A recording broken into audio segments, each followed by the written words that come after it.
안녕하세요. 데이터 분석가 김종찬입니다. 오늘은 데이터 분석을 진행할 때 기업에서 어떤 식으로 프로젝트를 진행하는지 저번 시간에 이어서 알아보도록 할 거고요. 그리고 인공지능에 대해서 간단하게 소개해 드리도록 하겠습니다. 그래서 저번 시간에 저희가 어떤 내용을 했었냐?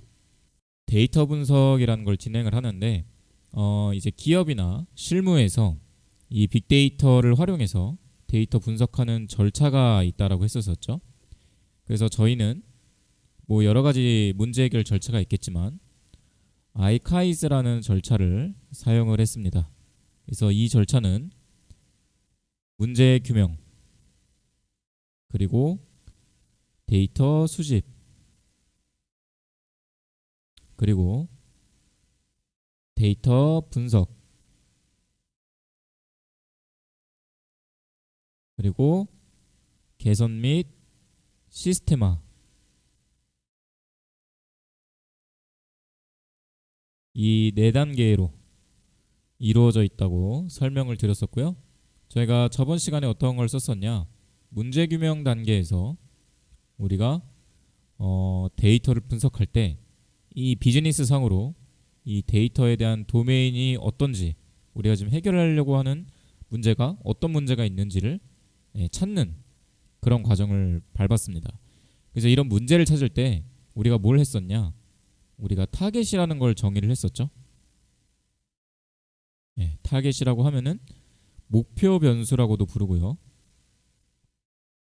이 목표 변수라고 하면은 우리가 규명하고자 하는, 우리가 지금 비즈니스에서 우리가 규명하고자 하는 또는 예측하고자 하는 또는 우리가 해결하려고 하는 그런 문제 상황에 대한 핵심 지표라고 보시면 되겠습니다. 그래서 이 목표 변수는 뭐 여러 가지가 될 수 있겠는데 비즈니스에 따라서 뭐 마케팅에 있어서는 뭐 고객 유입량이 될 수도 있고요. 매출이 될 수도 있고요. 공장 같은 데서는 불량률이 될 수도 있겠죠. 또는 뭐 만족도도 될 수가 있고요. 뭐 전환율, 뭐 이런 것들이 여러 가지가 될 수 있겠죠. 우리가 지금 하려고 하는 비즈니스 프로젝트가 어떤 프로젝트냐에 따라서 이 목표 변수가 달라지겠죠. 그래서 우리가 이 목표 변수를 처음에 정의하는 게 굉장히 중요하다라고 해서 이 문제 규명 단계에서는 우리가 배경, 이 데이터에 대한 배경을 조사를 하고요. 그 다음에 이 데이터에 대한 현황 또는 지금 데이터와 연결되어 있는 우리 비즈니스에 대한 현황을 파악한다라고 설명을 드렸습니다. 그리고 그 다음에 이제 해야 될 게 뭐냐? 데이터 수집 단계 전에서 우리가 해야 될 거는 어떤 데이터를 수집해야 되는지를 정해야 된다라고 말씀드렸었죠. 그래서 그 정해야 될 때 우리가 보통 비즈니스에서 실무에서 사용하는 세 가지 도큐먼트가 있다고 그랬습니다. 그래서 어떤 거였냐? 잠재 인자라는 걸 우리가 도출을 해서 데이터 분석을 할 건데, 이 잠재 인자를 이제 PC본 차트나 마인드맵 같은 걸로 간단한 도식이나 그림으로 우리가 도출할 수 있었고요.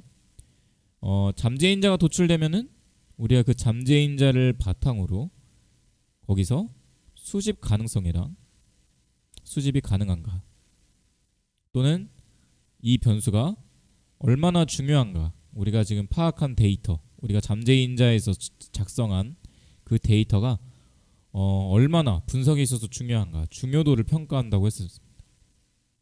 그래서 이 수집 가능성이랑 중요도를 평가한 자료가 있다고 했었죠. 그래서 저번에 표 형태로 간단하게 봤었고, 이게 완성이 되면은 우리가 이제 변수 정의서라고 해서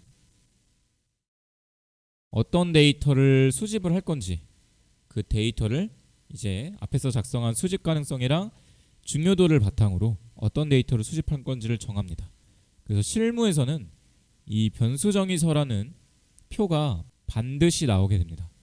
그래서 저번 시간에 이 세 가지 문서를 어떤 식으로 작성하면 되는가에 대해서 설명을 드렸었고요. 이게 이제 변수 정의서까지 작성이 되면은 우리가 그 다음에 어떻게 하면 되죠? 데이터를 수집하면 되겠죠?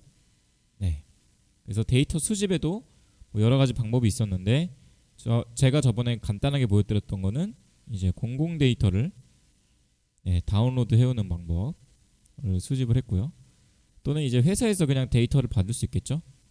그래서 회사 내부에서 데이터를 받아올 수 있다. 그래서 공공 데이터 같은 경우는 이제 외부 데이터라고 했었고, 회사 내에서 이미 확보하고 있는 데이터를 내부 데이터라고 간단하게 그냥 불렀습니다. 그리고 이제 뭐 또 어떤 데이터들이 있을 수 있냐? 웹에서 이제 발생하는 약간 이제 CRM 쪽 고객 관리 데이터, 고객 마케팅 데이터, 이런 쪽에서는 이제 고객의 행동이나 고객의 리뷰와 같은 데이터들을 수집을 해줄 수가 있겠죠. 그래서 웹에서 발생하는 데이터들을 우리가 또 수집을 할 수 있는데, 웹에서 발생하는 데이터를 이제 수집할 때 스크래핑이라는 기술과 크롤링이라는 기술을 이용해서 웹에서 발생하는 데이터를 우리가 이제 수집을 해줄 수가 있어요. 그래서 웹 파싱이라고도 부르는데, 웹에서 이제 고객들이 남겼던 행동 데이터나 SNS에서 나왔던 데이터들 있죠. 그런 데이터들을 우리가 수집을 해줄 수가 있습니다. 그래서 웹에 존재하는 데이터도 우리가 별도로 따로 수집을 하는 경우도 있다. 그리고 내부 데이터에서는 이제 그냥 우리가 사람의 손으로 작성된, 직원들의 손으로 작성된 데이터가 있을 거고요. 또 장치에 의해서 수집된 데이터들도 있겠죠. 그래서 그런 데이터를 수집하는 장치들을 최근에는 이제 IoT라는 기술을 이용해서 데이터를 수집을 하는 거죠. IoT라는 거는 인터넷 오브 띵스의 약자로서 사물에 인터넷이 연결되어 있어서 사물에서 이제 어떤 발생한 일들을 연결된 인터넷으로 데이터를 전송해가지고 그 사물을 직접적으로 다루거나 그 데이터를 확보하는 걸 뜻하죠. 그런 기술들을 통틀어서 IoT라고 부르는데, 이런 IoT에 의해서도 데이터가 수집될 수 있다. 수집 단계에서 이 변수 정의서를 작성을 해주고요. 우리가 이제 데이터를 수집을 했다. 수집을 했으면은 이제 뭘 해야 되죠? 데이터 분석을 해야 되겠죠. 그래서 오늘 이제 이 부분부터 말씀을 드리면 될 것 같은데, 데이터 분석 단계에서부터는 이제 어떤 형식의 도큐먼트가 필요하냐, 이거를 또 설명을 드리도록 하겠습니다. 그래서 분석 단계에서는 우리가 여러 방식으로 데이터를 처리를 할 수가 있을 겁니다. 처리를 할 수가 있는데, 먼저 여기서 우리가 비즈니스 프로젝트를 할 때 분석 계획을 먼저 세워줘야 되겠죠. 어떤 식으로 분석을 할 건지, 분석에 대한 계획을 우리가 쓸 건데, 앞서 제가 설명했던 것처럼 전통적 통계 분석 방식의 절차에 따라서 분석 계획을 세워주면 될 것 같습니다. 그래서 전통적 통계 분석에서는 기본적으로 통계량에 대한 분석, 데이터에 대한 기초적인 분석이 있었죠. 그래서 그거를 DDA라고 했었고요. 통계량에 대한 기본 분석이 있었고, 그 다음에 EDA라는 탐색적 분석 단계가 있었습니다. 여기서 주로 하는 거는 시각화가 있었고요. 그 다음에 이제 확증적 데이터 분석 단계라고 해서 여기서는 통계적으로 가설 검정을 실시한다. 그래서 통계적으로 가설을 세워서 우리가 이 가설을 수학적으로 검정하는 통계적 가설 검정 절차를 밟고요.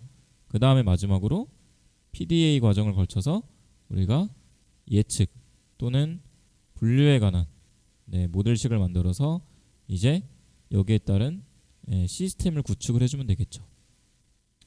그래서 이런 절차로 분석 계획을 세워주면 되고요. 분석 계획이라고 하면은 뭐 일정 같은 것도 들어가 있을 거고 뭐 여러 가지가 있을 건데, 중요한 건 뭐냐, 이 분석 계획을 이제 우리가 작성을 할 때 앞에서 우리가 문제 정의 단계에서 세웠던 규명하고자 하는 주제들 있죠. 규명하고자 하는 주제와 그리고 거기서 설정했던 KPI, 핵심 성과 지표, 여기에 초점을 맞춰서 분석 계획을 작성을 해주셔야 됩니다. 그래서 분석 계획이라고 하면은 이제 어떤 분석을 하겠다. 근데 어떤 목적에 따라서 내가 분석을 할 것이다 라고 써줄 수가 있겠죠. 그래서 보통 어떤 식으로 작성을 하냐, 표 형태로 보통 작성을 하는데, 어떻게 작성을 하냐, 여기다가 이제 분석에 대한 목적을 적어주시고요. 그 다음 칸에는 이제 분석 방법 그리고 설명, 이런 식으로 도큐먼트를 보통 그려줍니다. 그래서 우리가 만약에 뭐 매출에 대한 분석을 하고자 한다. 그래서 매출 증대를 위한 어떤 영양인자 조사, 매출 증대를 위해서 영양인자를 조사하겠다. 이게 목적이다라고 하면은 이제 여기에서도 분석 방법이 여러 가지가 있을 수 있겠죠. 그래서 뭐 시각화를 할 수도 있고요. 시각화를 하는데 여러 가지 형태로 또 할 수 있겠죠. 그게 이제 이 분석 방법이라는 항목에 또 여러 형태로 여기에 이제 여러 방법들이 써주면 될 것 같고요. 거기에 대한 이제 설명이 하나씩 달리면 되겠죠. 그래서 이런 식으로 분석에 대한 목적과 분석 방법과 거기에 대한 설명을 작성을 해서 이런 것들은 이제 왜 작성을 하냐, 저번에도 설명드렸다시피 우리가 추후에 분석을 하다 보면은 어떤 분석에 대해서 특정 인사이트가 나올 수도 있고요, 나오지 않을 수도 있고, 또 분석을 하게 되다 보면은 거기에 대한 분석에 대한 방향성이 자신도 모르게 이제 틀어질 수가 있습니다. 또는 이 분석도 해볼까, 저 분석도 해볼까, 여러 가지 형태로 분석을 막 하다 보면은 분석에 대한 방향성이 바뀌어질 수가 있어요. 또는 팀에서 회의를 했을 때 이런 목적을 가지고 우리가 분석을 하자라고 결론을 내렸는데, 각자 이제 역할을 분담해서 분석을 하다 보면은 그 목적에 부합하지 않는 형태로 바뀌는 현상이 종종 발생하곤 합니다. 그래서 이런 식으로 분석 계획서 같은 것들을 하나 작성을 해주셔서 우리가 분석을 하다가 중간에 이제 회의를 또 할 때, 분석의 결과물을 가지고 회의를 할 때 이 도큐먼트를 또 참고를 하면서 분석을 계속 진행을 하는 거죠. 그래서 다시 설명드리면은 이 목적에는 우리가 앞서 회의 때 정했던 문제 정리 단계에서 정했던 목적과 성과 지표들을 참고해서 작성을 해주면 되고, 이제 여기 통계적 우리 분석 절차 있죠. 이 부분이 이제 이 분석 방법에 들어가서 어떤 분석을 내가 진행할 건지를 작성을 해주면 될 겁니다. 그리고 거기에 대한 디테일한 설명이 들어가 있으면 더 좋을 거고요. 여기에 대한 이제 문서는 저희가 이제 데이터 분석을 배우면서 하나씩 작성을 해보도록 하겠습니다. 그래서 이런 식으로 분석 계획을 작성하면은 이제 분석을 진행하면 되겠죠. 분석을 진행해서 분석에 대한 결과를 일목요연하게 정리해서 PPT에 또 정리를 해주면 될 것 같습니다. 그렇게 정리를 한 다음에 가장 중요한 건 뭐냐, 마지막으로 우리가 까먹지 말아야 될 거는 이 분석에 대한 결과가 어땠는지, 그걸 작성해 주는 게 제일 좋겠죠. 그래서 저희가 교재를 살펴보면은 이제 분석 결론에 대한 개선 방향에 대해서 이제 문서화된 형태로 나와 있는 여러 가지 이제 예시들을 볼 수가 있습니다. 그래서 지금 보시면은 이제 어떤 고객과 현상에 대한 원인을 분석해서 거기에 대한 이제 개선안을 이렇게 쭉 정리를 한 것을 보실 수가 있습니다. 이제 분석 결과를 정리하는 단계다 보니까 여러분들이 이제 회사에서 쓰는 양식을 쓰셔도 되고요. 또는 이제 내가 어떤 모형을 개발을 했다. 그럼 그 모형에 대한 이제 내용도 작성해 줄 수가 있겠죠. 그래서 보면은 이제 이 개선안에 대한 이 결과를 가지고 어떤 식으로 이제 일을 집행을 할 건지 좀 디테일하게 작성을 해준 것을 예시를 우리가 확인해 볼 수가 있고요. 여기 이 양식 같은 경우에는 이제 위에 이제 개선안을 써주고 as is to be라고 해서 기존에 이 분석을 통해서 개선안을 적용하기 이전 모습에 대한 내용과 개선안을 적용한 이후에 대한 모습을 이렇게 자세하게 작성을 해주면서 우리가 이제 여기서 이 분석을 통한 결과로 개선을 한다면은 이런 식의 결과들이 펼쳐질 것이다. 그래서 뭐 기간이 단축되고 이제 뭐 수주량 변화에 대해서 뭐 검토가 가능해지고 뭐 고객에 따른 뭐 직관적인 의사결정 같은 것들이 가능해지고 이런 것들을 이제 작성한 것을 보실 수가 있습니다. 그래서 이제 교재에는 여러 가지 이제 예시들이 나와 있습니다. 그래서 여기도 보시면은 이제 개선 및 표준화라고 해서 개선안을 바탕으로 이제 그거를 하나의 시스템화 시키는 작업이 들어가 있는 거죠. 그걸 이제 표준화하게끔 만들어서 앞으로 어떤 데이터들이 들어올 때 그걸 이제 자동화하는 단계로 거쳐서 분석이 되게끔 이런 식으로 이제 시스템화까지 구체적으로 구축을 해준 모습을 볼 수가 있습니다. 그래서 여기 있는 이 안에 있는 내용들은 이제 제조 생산 쪽에서 나오는 어떤 내용을 바탕으로 정리를 한 거다 보니까 여기 안에 있는 이런 단어들이나 내용들은 이제 좀 어려울 수가 있는데, 안에 있는 이제 이 양식, 여기 있는 양식만 여러분들이 차용을 해서 업무에 적용을 하셔서 어떤 분석 레포트를 만든다라고 할 때 여기 교재에 나와 있는 예제를 이렇게 쭉 확인을 해 보시면서 여러분들이 작성을 해 보시면 될 것 같습니다. 그래서 저희가 이 빅데이터 구축 프로세스에 대해서 저희가 한번 같이 확인을 해 봤고요. 개선안 및 표준화 단계까지, 저희 데이터가 수집 단계에서 개선 및 표준화 단계까지 도출되어야 될 도큐먼트들, 이런 것들을 제가 설명을 한번 쭉 드렸고요. 그리고 마지막에 이제 이거를 개선을 시킬 때 어떤 식으로 구체적인 모습이 그려질지도 여러분들이 작성을 해주셔야 된다라는 것도 설명을 드렸습니다. 네, 그래서 이제 제가 실무적인 여러 가지 이제 실무에서 데이터 분석을 할 때 어떤 식의 문서를 작성하고 어떤 식으로 레포팅을 하는지에 대해서 좀 설명을 드렸고요. 이론적으로 이제 설명해 드릴 마지막 내용은 이제 인공지능에 관련된 내용입니다. 저희가 지금까지 한 내용들은 이제 빅데이터에 대한 내용이었죠. 네, 데이터 분석을 해서 이 데이터 분석에 대한 결과들을 이제 정리를 했었습니다. 네, 리포트 형태로 정리를 했었고요. 이제 이걸 바탕으로 우리가 이제 개선안을 만들어야 되겠죠. 아까 얘기했듯이 시스테마이징을 시켜야 되는데, 시스테마를 시킬 때 보통은 데이터가 수집돼서 자동으로 분석되는 처리 프로세스를 만들곤 합니다.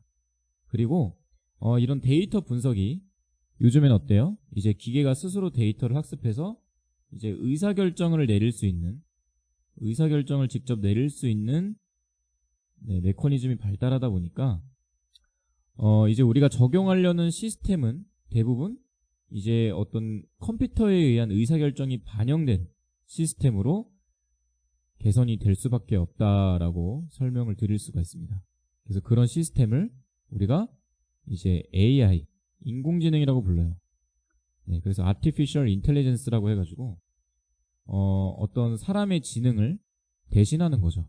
사람이 의사결정을 하던 것을 컴퓨터가 대신한다든지, 사람이 어떤 현상에 대한 파악을 하던 것을 컴퓨터가 대신한다든지, 사람이 어떤 물체나 현상이나 어떤 사건에 대한 추론 같은 것들을 컴퓨터가 대신하는 작업들, 그리고 그것을 서비스화 시킨 거를 이제 인공지능이라고 표현을 합니다. 그래서 우리가 이제 데이터를 불러와서 처리를 하고, 데이터를 불러와서요 처리를 해주고, 이 처리한 결과를 바탕으로 분석까지 진행을 했었죠. 분석까지 진행을 한 다음에 이제 이거를 시스템 또는 우리가 어떤 서비스화 시키면은 이제 그 서비스화된 형태 중에 하나가 인공지능의 형태로 나올 것이다 라고 설명을 드릴 수 있을 것 같습니다. 그래서 물론 이제 이 인공지능이라는 기술을 구현을 하려면은 굉장히 고도화된 IT 기술이 좀 동원이 돼야 되겠죠. 하지만 이제 저희는 이제 어느 정도 이론을 알고 가야 되다 보니까 여기에 대한 이제 설명을 좀 드리도록 하겠습니다. 그래서 인공지능은 기본적으로 인간의 두뇌 작용을 이해하고 모방해서 이를 이제 기계에 적용했다. 가장 대표적으로 이렇게 그냥 간단하게 설명을 드릴 수가 있고요.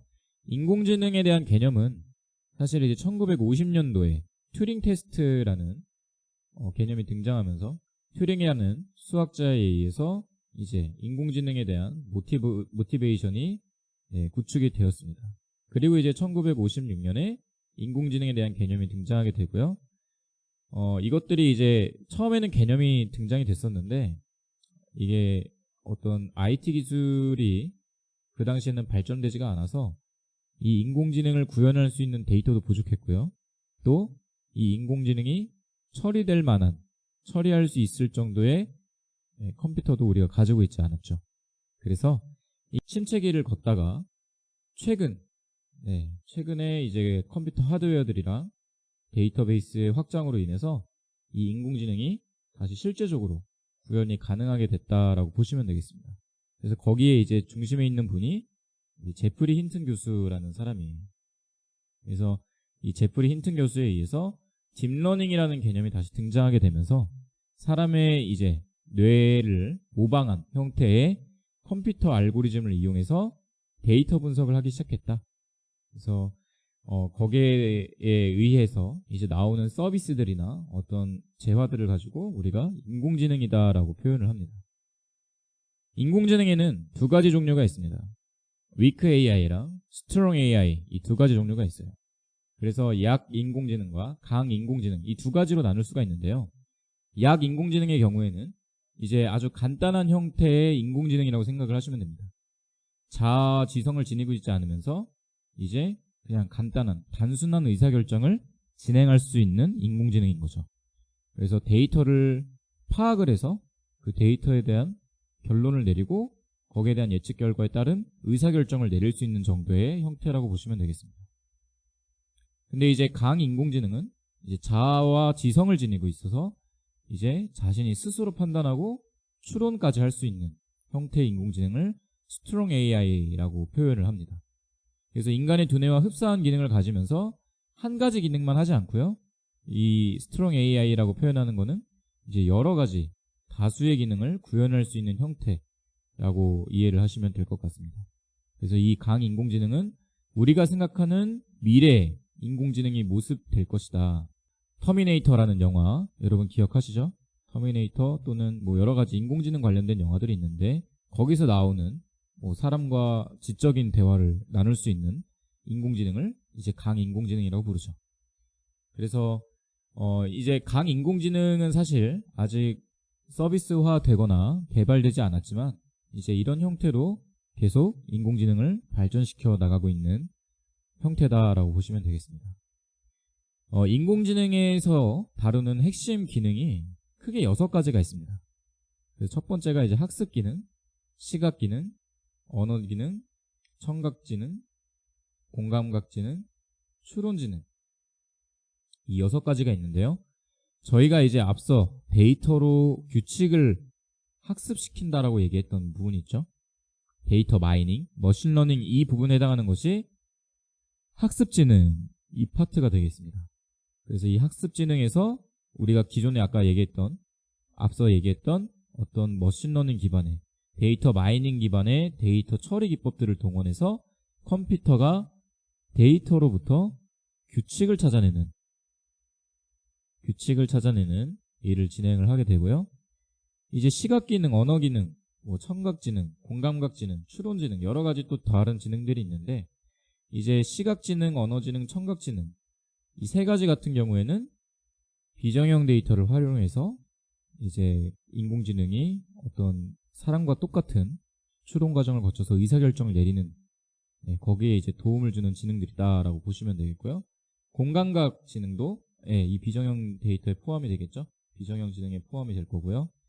추론이라고 하면은 이제 앞서 이제 수집했던 데이터와 규칙을 바탕으로 인공지능이 이제 판단을 실시하는 겁니다. 그래서 어떤 그림을 보고 사람이 대표적으로 그렇죠. 어떤 그림을 보고 이거는 새에 관련된 그림이다. 저거는 자동차가 움직이는 그림이야. 이런 것들을 머릿속에 단어나 문장으로 표현할 수가 있죠. 이런 과정을 이제 추론 과정이라고 표현을 하는데 인공지능도 이제 사진을 보여주게 되면은 그 사진을 보고 이거는 새가 신나게 노래를 하고 있군. 저 사람은 위험에 처해 있네. 이런 식으로 판단할 수 있고 추론할 수 있는 그런 형태로 이제 기술들을 만들어 나가고 있습니다. 그래서 이제 이 인공지능의 가장 3대의 핵심 기능, 이걸 이제 6개로 나누고 3개로 또 나눌 수가 있는데요. 3대 핵심 지능에서는 이제 이 학습 지능, 아까 얘기했던 이런 데이터 마이닝 영역의 학습 지능이랑 인지 지능, 데이터를 인식하는 영역의 비정형 데이터를 인식하는 영역의 인지 지능인, 그리고 데이터를 처리하고 예측하고 판단하고 추론하는 기능, 이 3가지로 대표적으로 인공지능의 3대 핵심 기능이 있겠다라고 설명을 드릴 수가 있습니다. 그래서 이 3개가 완전히 갖춰진 AI를 이제 가장 우리가 생각하는 이상적인 형태의 인공지능이라고 볼 수가 있겠고요. 현재는 이 3개의 기능이 이제 합쳐져서 간단한 형태의 서비스를 제공할 수 있는 정도의 인공지능이 많이 출시가 되고 있다라고 보시면 되겠죠. 그래서 인공지능의 핵심 지능 6개의 지능으로 구분되어 있고 이 중에 3대 핵심 지능이 있다. 학습, 인지, 추론. 이 3개의 핵심적인 지능이 있다라고 여러분들이 기억을 하시면 될 것 같습니다.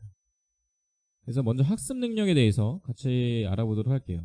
학습 능력은 아까 계속 저희가 앞서 설명했던 데이터 마이닝에 대한 얘기와 동일합니다.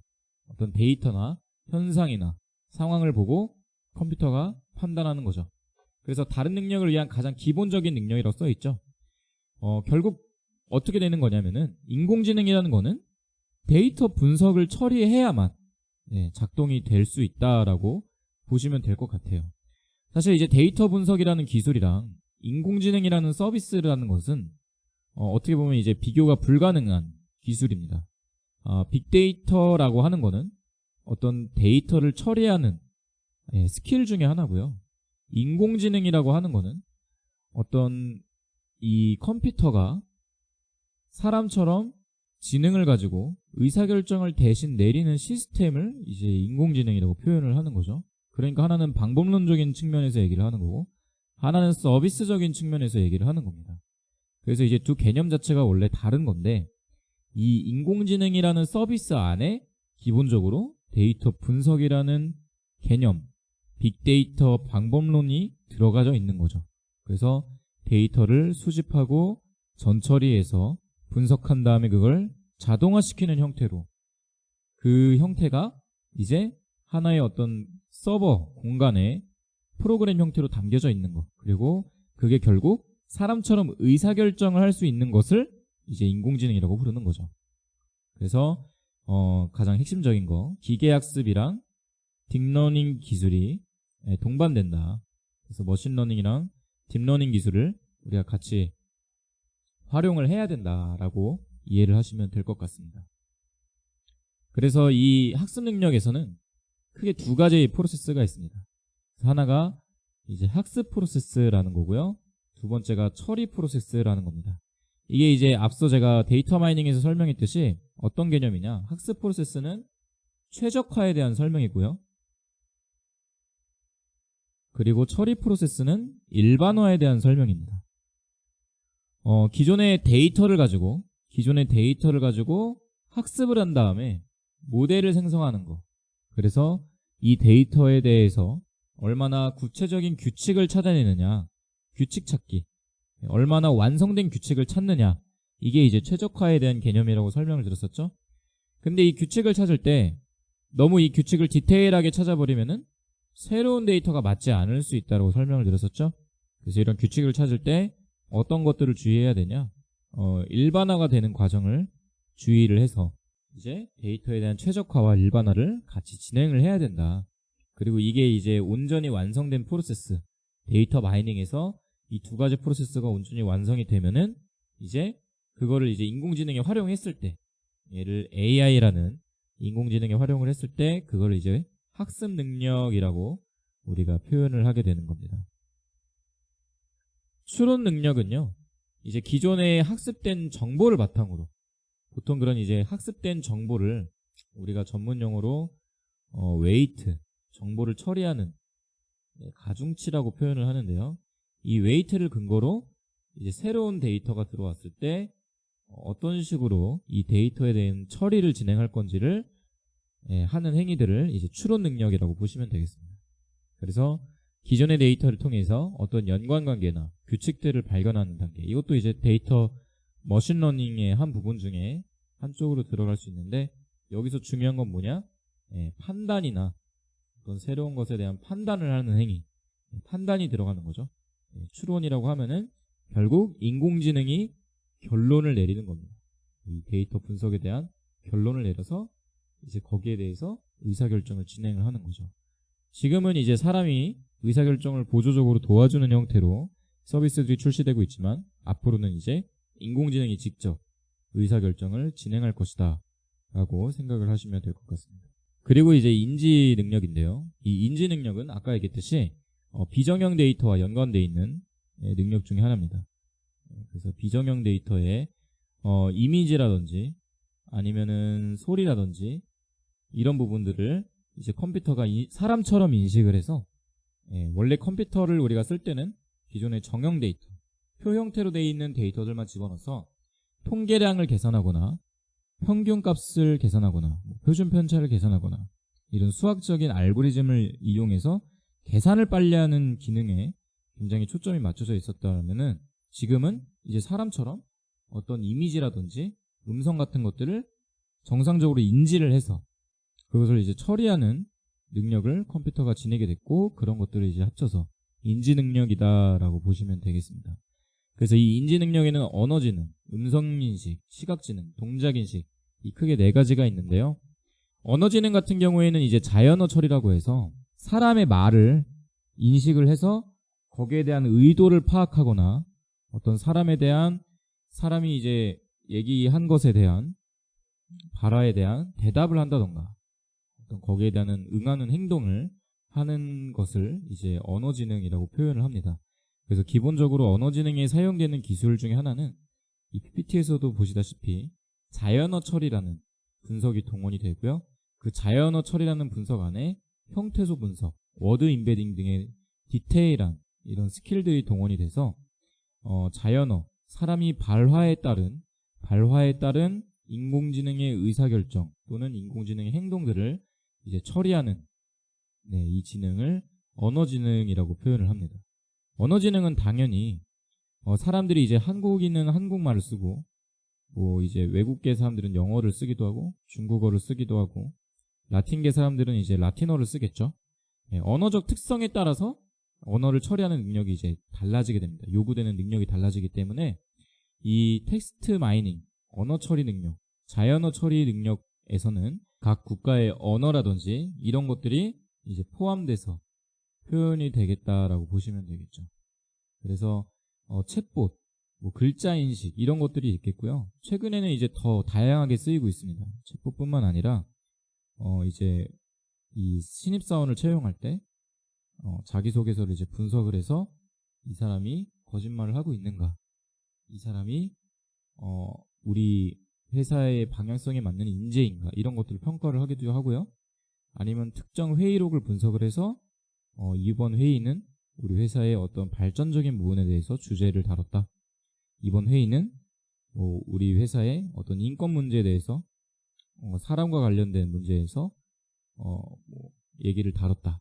이런 부분들을 이제 분류하거나 처리할 수 있는 형태로 기술이 계속 발전되고 있습니다.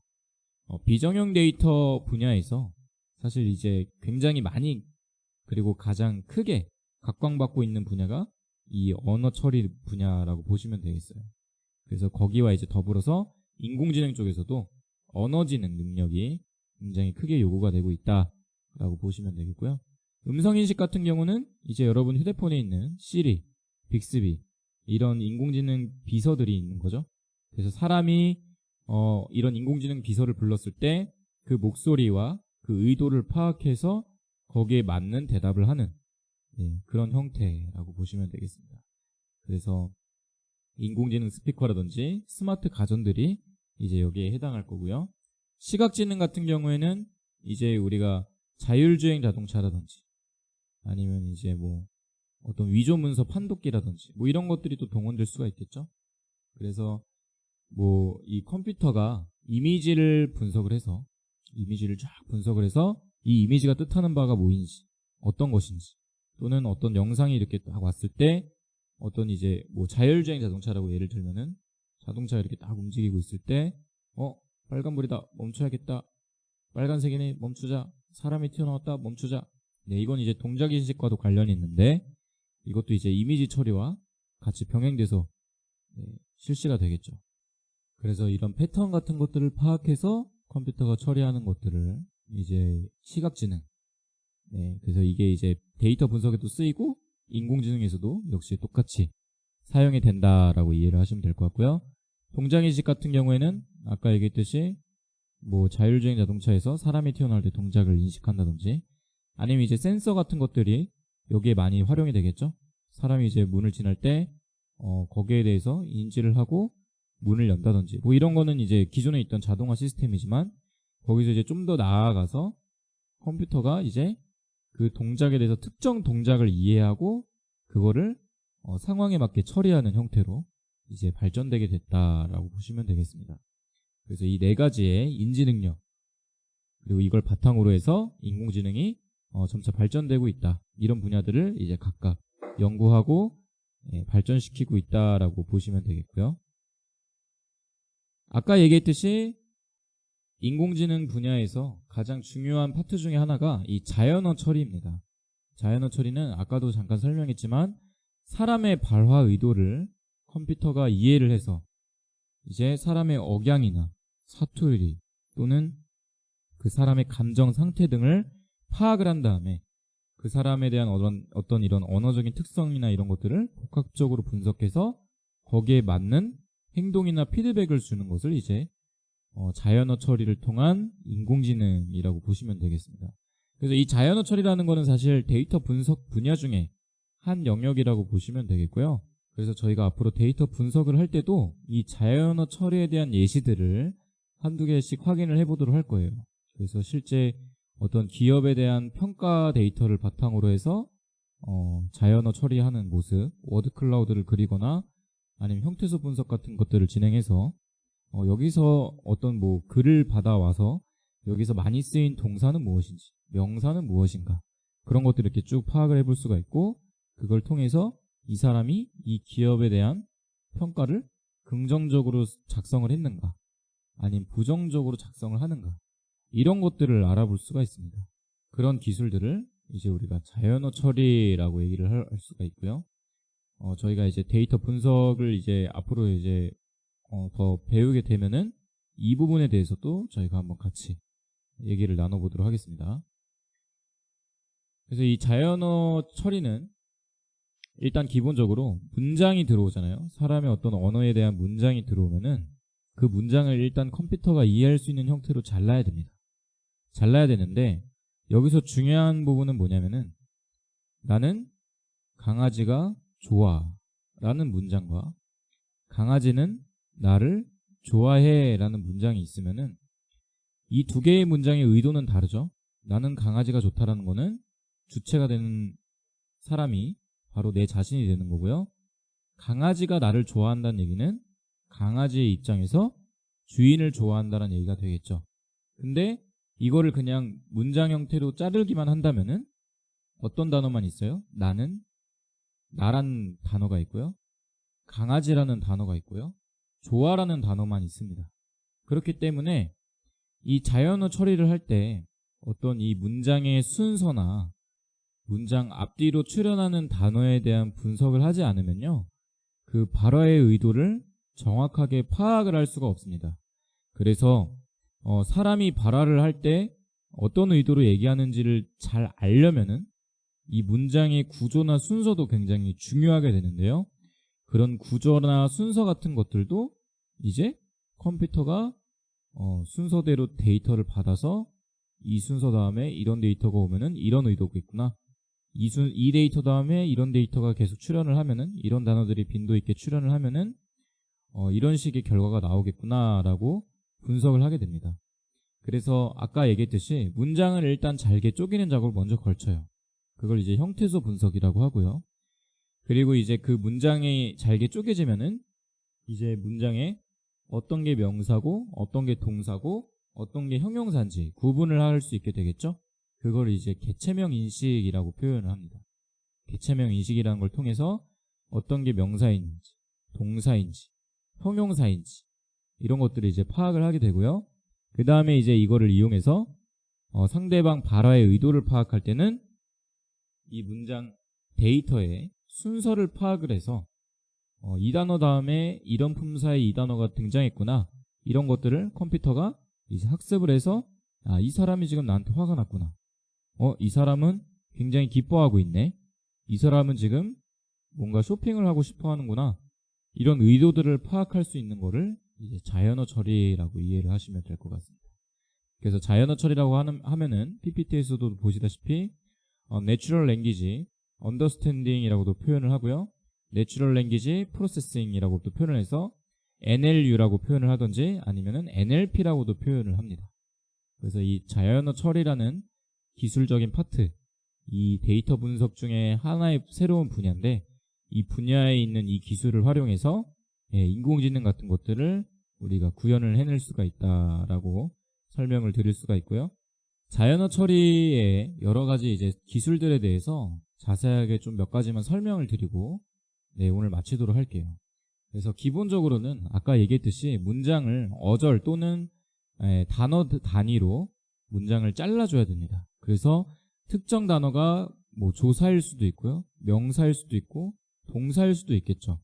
저는 데이터 분석을 할 수 있습니다라고 할 때 저는이라는 글자가 띄어져 나올 거고요, 데이터라는 글자가 띄어져 나올 거고요, 할 수라는 글자가 띄어져 나올 거고요, 있습니다 이런 글자들이 분할이 되겠죠. 그럼 이제 여기서 우리가 필요한 단어는 저라는 자신을 나타내는 단어랑 분석가, 분석이라는 명사 단어랑 할 수 있다라는 동사, 거기서 이제 할 수 있다, 이 데이터를 이제 동사로 인식하는 과정이 필요하겠죠.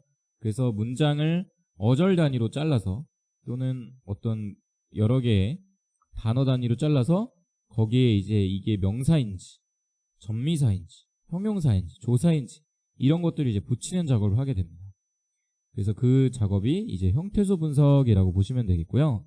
이건 이제 제가 한국어를 기준으로 설명을 드리기 때문에 이건 이제 언어적 특성에 따라서 이 형태소 분석은 달라질 수가 있어요. 그래서 예를 들어서 내가 중국어를 분석을 한다. 중국어 같은 경우는 어때요? 문장에 띄어쓰기가 없고 한 줄로 쭉 이어져 있죠. 그러면은 이제 그럴 때는 이 문장을 자를 때 띄어쓰기로 자르는 것이 아니라 어떤 의미가 있는 글자 단위로 자른다든지 이렇게 진행을 할 수가 있을 겁니다. 뭐 영어 같은 경우에는 또 띄어쓰기로 우리가 분석을 할 수도 있고요. 그래서 형태소 분석이라는 거는 어쨌든 어떤 이런 하나의 문장을 단어나 어떤 하나의 유닛 단위로 분할을 하는 걸 의미하는데 이거는 각 언어의 특성에 따라서 달라질 수가 있다라고 이해를 하시면 될 것 같습니다. 그리고 두 번째가 이제 개체명 인식이에요. 이제 자연어를 처리하고 분석할 때 어떤 것들이 또 필요하냐면요, 이 문장이 이 글자가 고유명사인지 동사인지 이런 것들을 알아들어야 되겠죠. 그래서 이게 동사인가 명사인가 형용사인가 이런 것들을 기본적으로 컴퓨터가 알 수 있게끔 사전에 어떤 컴퓨터에게 얘는 명사야 얘는 고유명사야 이런 것들을 알려줘야 됩니다. 그래서 그 알려주는 그 규칙들이 써져 있는 것들을 이제 뭐 딕셔너리 사전이라고 표현을 하고요, 그런 단어에 대한 품사나 어떤 고유명사 개체명에 대한 이 사전이 준비가 되어 있어야 얘가 어떤 말을 하는지를 이해를 할 수가 있겠죠. 그래서 저는 경기도라는 동네가 좋습니다 라고 하면은 경기도라는 글자는 이제 고유명사가 되겠죠. 어떤 지역을 나타내는 고유명사가 될 것 같고요.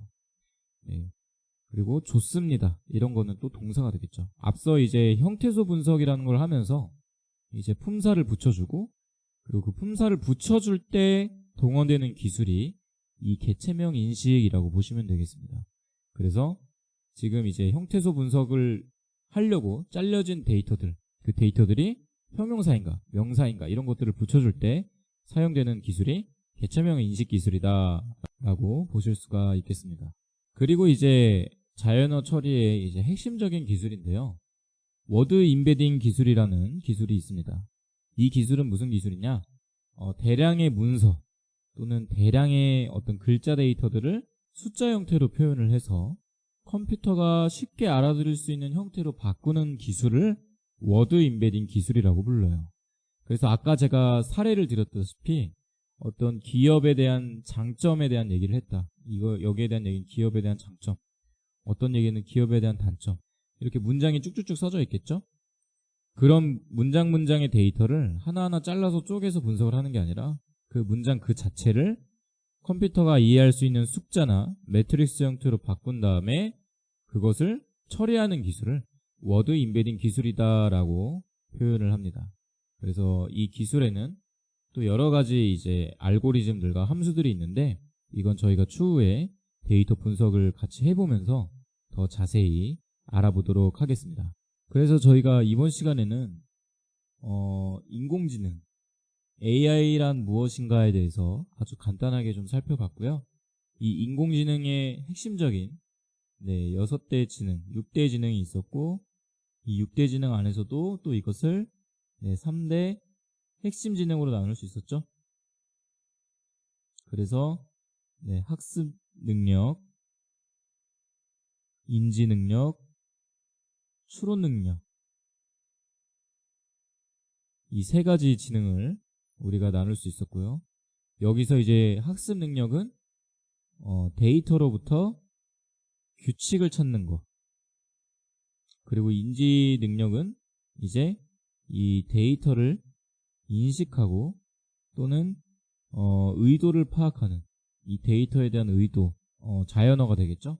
데이터에 대한 의도를 파악하는 단계. 추론은 파악된 데이터와 규칙을 통해서 이제 결론 또는 의사결정,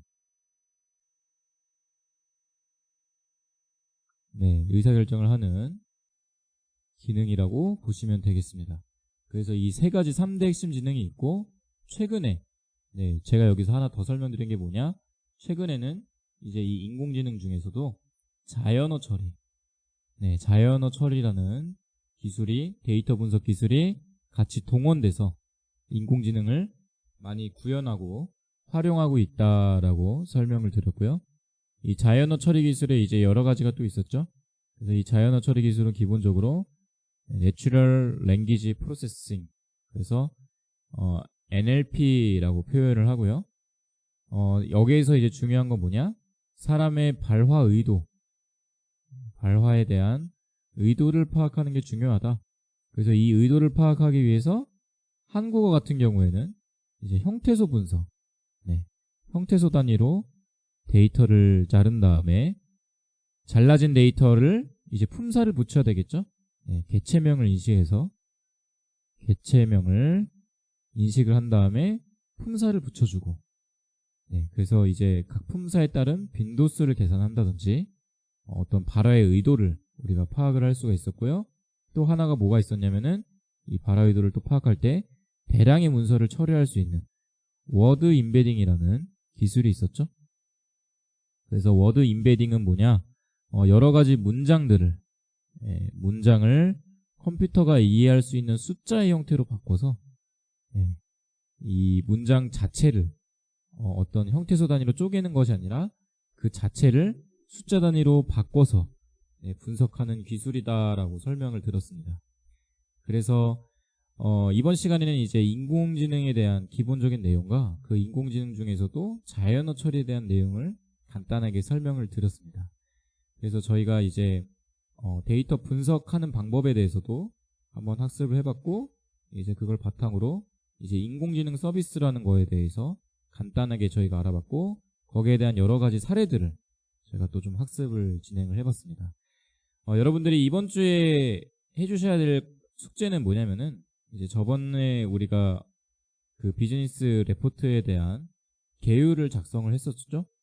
개요를 작성을 했는데, 그 개요에 이어서 이제 여러분들이 그 개요를 바탕으로 분석할 데이터를 직접 여러분들이 준비를 해주시면 될 것 같습니다. 그래서 준비를 할 때 여러분들이 반드시 써야 될 3가지 도큐먼트가 있다고 했었죠. 그래서 그 3가지가 뭐였냐면은, 첫 번째로 잠재인자 분석, 두 번째가 이제 변수 중요도, 중요도, 그리고 세 번째가 변수 정의서. 이 3가지의 문서를 한 장 한 장씩 제가 예시 파일을 드릴 테니까 거기에다가 이제 여러분들이 저번에 쓰셨던 개요를 바탕으로 해서 작성을 해주시면 될 것 같습니다. 개요를 바탕으로 이제 어떤 데이터를 우리가 수집을 할 거냐, 여기까지 한번 여러분들이 같이 한번 작성을 해주시면 될 것 같습니다. 그래서 실제로 여러분들이 수집할 수 있는 데이터는 직접 수집을 해볼 거고요. 제가 이제 또 좀 도움을 드릴 수 있는, 찾아드릴 수 있는 데이터들은 또 제가 좀 찾아드릴 거고요. 실제 여러분들이 회사에서 직접 쓰고 있는 데이터를 분석을 하겠다. 그럼 이제 그 데이터를 가져오셔서 이제 추후에 우리가 이제 데이터 분석 스킬들을 이제 디테일하게 한 번씩 알아볼 건데, 그때 같이 이제 분석도 진행을 해보면서 저희가 이 비즈니스 레포트, 어떤 데이터 분석 프로젝트에 대한 비즈니스적인 의미 있는 인사이트를 뽑아내기 위한 레포트를 하나 완성시켜서 저희가 거기에 대한 결과도 한 번씩 공유를 하는 시간을 갖도록 하겠습니다. 긴 시간 수업 들어주셔서 감사드리고요. 오늘은 여기까지 하도록 하겠습니다. 감사합니다.